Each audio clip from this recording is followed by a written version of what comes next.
What's going on? This video is going to be another departure from what usually takes place on this channel. In that, I'm going to be talking about something that isn't so much a movie, but it's an experience. And that, of course, is The Last of Us. Let's talk about it.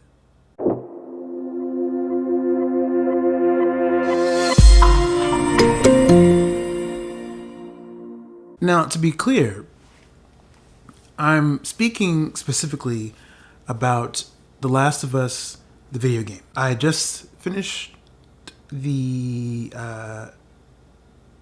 movie version of this game, which is to say that watching a playthrough of the game as though it was a movie. And I want to talk about the game in the context of what we know as movies, cinema.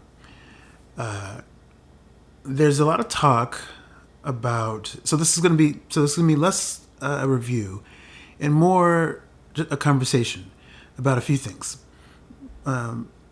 related to the game, the cinematics of it, how it relates to the show. I'm sure many people you're all watching the show, which is very strong. We'll probably talk a little bit about that too, and I may get into some other aspects of the genres that are sort of present in the story of The Last of Us, both in the show and in the game. For instance, it's sort of on the surface a zombie apocalypse story, like The Walking Dead, Night of the Living Dead, any other zombie sort of property you can think of, Resident Evil. But it's also, I think, and I haven't heard anyone talk about this too much, the feeling of it, particularly in the game. This is in the show too, but it feels stronger a little bit in the game, and that is this notion of the genre of a Western. In the game, you have Joel, the main character, or one of the main characters we follow in the story, he's from Texas. It doesn't get any more sort of Western than that. He's got the accent, it's like a bit of a twang in how he speaks. It's like a neo-Western in that it's like a genre mashup. So the story of The Last of Us is a zombie apocalypse meets a Western, in which you have Joel, who is transporting precious cargo across dangerous terrain to some sort of promised area that could lead to the salvation of the rest of the world, which is a trope that you see in Westerns. You think of films like True Grit, other films. Meaning the idea that you have a hero, a lone character hero who's like gruff and he's disillusioned with the world, and at some point comes into contact with a young person, a boy or a girl, who he then has to protect, begrudgingly at first, and then grows to care for, and even, dare I say, love the young person as a surrogate parent. Maybe the kid is an orphan. Maybe, maybe they're just sort of, on the street somewhere, whatever. However the kid ends up, or they were kidnapped or whatever, and they end up in the presence of this lone hero who has to protect them and essentially becomes a surrogate parent. That is what you have with the story of The Last of Us. And specifically what I want to talk about is the notion of cinematic video games. Well, that's one of the areas I'm going to get into. So there's been a lot of talk about how The Last of Us has broken the mold when it comes to cinematic video games, and in many ways it probably has. But I think what got me to question that statement was the fact that the conversation around it was as if The Last of Us was the first game to do that. So then that got me thinking about what are some other games that actually transcended the medium of video game and felt more like a movie that you could play. And one of the first ones that came to me, I'm sure there are others, you can tell me if you think of any, was the Metal Gear Solid series, particularly Metal Gear Solid 2, which came out around 2000, 2001. And I think the conversation is centered around games that use the language of film in terms of camera angles and camera movements, lighting, and sort of the shots, how the shots look, and all of that. But what I think is not often talked about. So that's one thing that helps make it feel cinematic: the look, the visuals, and how the camera does things as you play or in between segments in which you play. But the other thing I think that makes these games feel more like a movie is the music. And I don't know how many people are talking about that. So particularly the fact that when you think of properties like Metal Gear Solid, you have film composers, guys who've composed films working on these video games. Harry Gregson Williams, composed some Tony Scott films, from Man on Fire. He composed The Equalizer, some of the Shrek movies. The guy's done some stuff. He's worked on The Prince of Egypt with Hans Zimmer. He worked on... This dude was not a slouch. It's serious business. So I think visuals is one thing, but when the music can actually make it sound and feel more like a film, it becomes hard. The medium lines are blurred. It's a video game, but it's also a movie too. So I think that's been that I've heard that complaint about properties like The Last of Us and Metal Gear Solid as well, where people are irritated by the fact that it's like there's so many cutscenes and that they're fairly long and so they can kind of get in the way of gameplay. The comment is that, the developers need to make up their mind. Are they making a video game or are you making a movie? And if they wanted to watch a movie, they could just watch a movie as opposed to playing a game. But there's something to be said for the expansion of the medium. I think the idea that games can feel more cinematic is kind of cool. If you're a movie lover, it opens up these ideas, possibilities in your head about, if they made this game a movie, it would be awesome. Then, of course, the medium is totally different when you do that. And so you change that in a lot of ways, because then you have to conform to a different set of rules. Overall, I want to first of all state that I really enjoyed The Last of Us. I love the story. As a writer and a fan of different stories and sort of narrative arcs and stuff like that, I thought it was masterful. And as a film head, I appreciated the approaches, like the nuanced acting. There's legit, acting. You can see like motion capture stuff going on with the people actually embodying these characters. And that's kind of cool. That's always cool to see. It's cool to see when you can tell there's actual someone wrote some script for this. There's like legit writing and nuanced writing. Not only is there nuanced acting, but there's nuanced writing, and the writing allows space for the actors to punctuate it with stuff that's not always explicit. I can appreciate things that when you watch certain things multiple times, you may catch something on a second or third or fourth viewing that you didn't catch the first time because you're sort of busy taking in the story. But I think when the script does one thing and the actors sort of fill in the spaces, the pauses. I love that stuff. That's great stuff. And The Last of Us does it as good as any film, any proper film. So you could see immediately why people wanted to see a live action version of the story of The Last of Us. Speaking of that, I want to take a second as an aside to mention the show and why I think it was a good idea to actually make it a show as opposed to a movie. You could have done a movie. You'd have to, but 2 hours ish. You'd cut out a lot. You'd lose a lot of stuff, and I think there's a version in a parallel universe out there where you could have made a good, solid 2 hour movie of The Last of Us.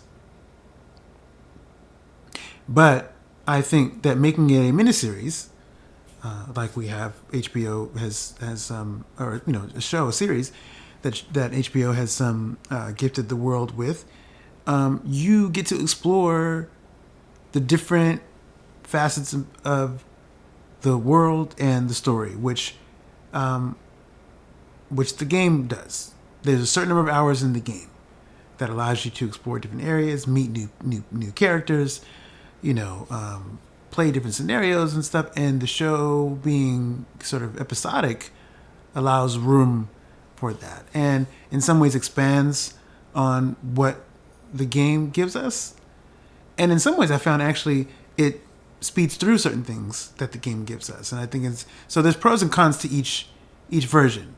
There are areas where when watching the story of the game, I felt like there was a lot of breathing room for certain things that the show didn't always give you, because the show has, certain time limits for each episode, and you don't really get. So you have only so much room to breathe between lines of dialogue or between action. The game actually gives you like space between action beats, and there's long stretches of just walking and like traversing the lands and stuff. Joel and Ellie are just on the journey, talking and being living, breathing characters, and that's kind of neat. The show doesn't always give you that. The other thing is, just as a side, I don't know if anyone's mentioned this yet. I haven't seen anyone talk about this yet. Has anyone thought, if you're watching the show, I thought it was interesting to note how Pedro Pascal seems to, this is 3 roles now where he's playing a lone character who is transporting cargo. He's Pedro Pascal, the protector of precious cargo. You see that in The Last of Us. You see that in The Mandalorian.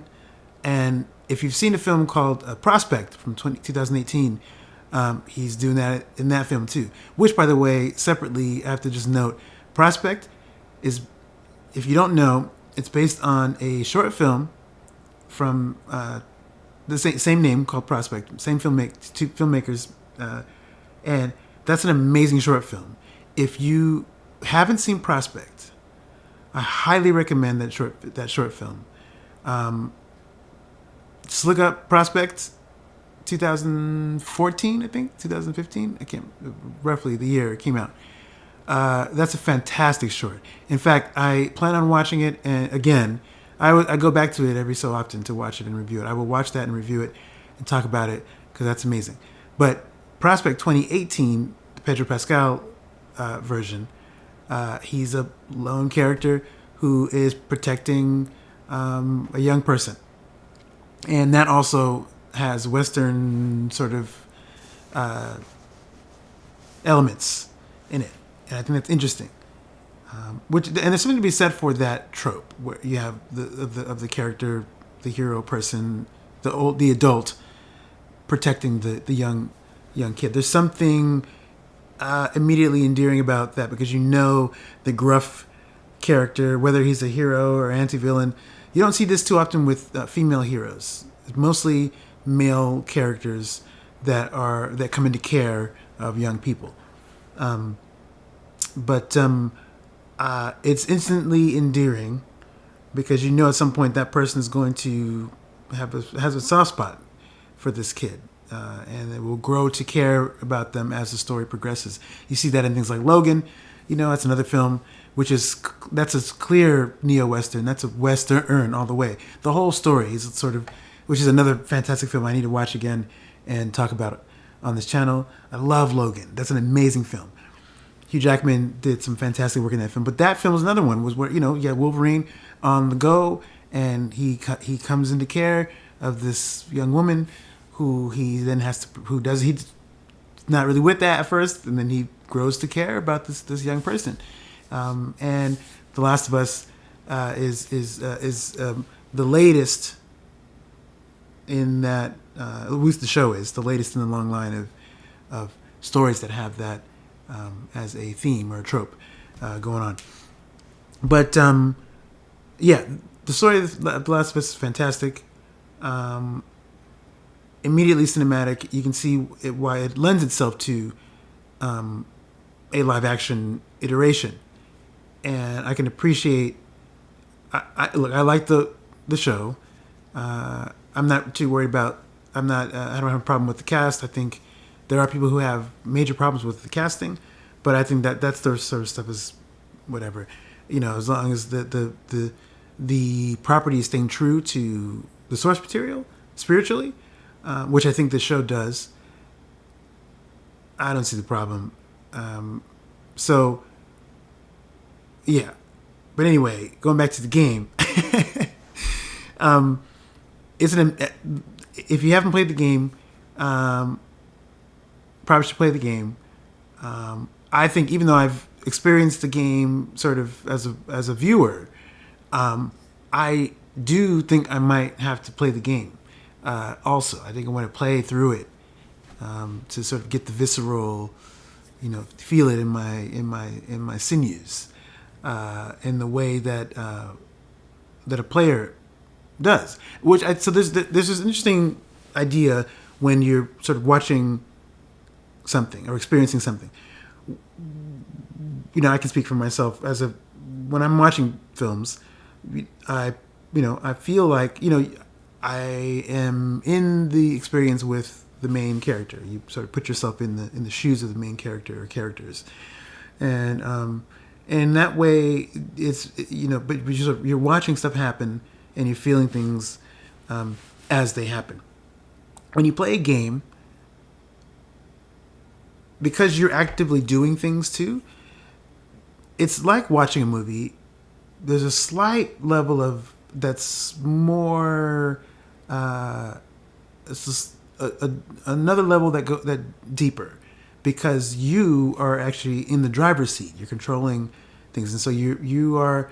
Even though the characters are they're their characters, and part of it is you're imprinting yourself into what's happening, and so you get to sort of be the character also in a weird way. Which in that way, there's some conversation between what it's like to watch a film, because I think you do that too when you watch films and shows and stuff. You're watching the characters be themselves, but you are also, you are putting yourself in it too. Because you're feeling things too, so you're also them too. You get to be them. You just don't control. You don't do the things. You watch them do the things. I'm a fan of the story of The Last of Us, and I'm a fan of the acting, the music, the ambiance. It's great entertainment, and it's meaningful too. Like any zombie movie or zombie type situation, it's not so much about the zombies or about the external threat. It's a lot more about the human element and how humans treat each other. And I think it's amazing when art can speak to those things, can speak to, it's entertainment, escapism or whatever it is. But I think part of the thing that makes stuff like this so endlessly enjoyable is how far beyond the confines of whatever the medium is, whether it's a video game or a movie or a show, the themes can run. And I think because they can feel so resonant, that's what gives it staying power. And it happens to be executed really well, so that helps. Both the show and the game of The Last of Us are fantastic.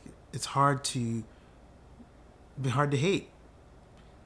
I think at the end of the day, you come away with, this is a story really about a father and a daughter. That's really what this is about. It's a sort of makeshift family, really. So yeah, you got on the outskirts, outside of it. If you were to break it down into like sort of a diagram, you have zombie apocalypse, right? And then within that, you have Western, and then at the heart of it, you have, family. This is a family story. You've got Joel, who is a dad, and or that was his identity, before the outbreak, and sort of he forgot what that was like after so many years, not having that, and then comes into contact with Ellie, and he rejects this possibility, this notion of care, and she's not treated like a daughter, really. Like she's something to be transported, and then of course it doesn't stay like that. So, and it's actually really beautiful in the ways it gives us that. The way everything unfolds is beautiful. In the midst of such chaos and stuff, there's also pockets of light and genuine care, and I just think it's a great story. I'm really enjoying the show. I enjoyed the game. I'm probably going to play it at some point. I gotta get it, play the game. I'm looking forward to the surprises that are in store for these last few episodes coming up of the show. So this video will drop just ahead of the show, probably like a day or two. So we'll be right in time to watch the next episode. So anyway, I'm curious to know your thoughts on the story of The Last of Us, whether you've seen the show or you've played the game. I'd be curious to know what your thoughts are. Thank you for taking the time to watch this video. If you stuck around this long, I appreciate it. Stick around. I'll be back with some more stuff. So in the meantime, though, I'm out of here. See ya.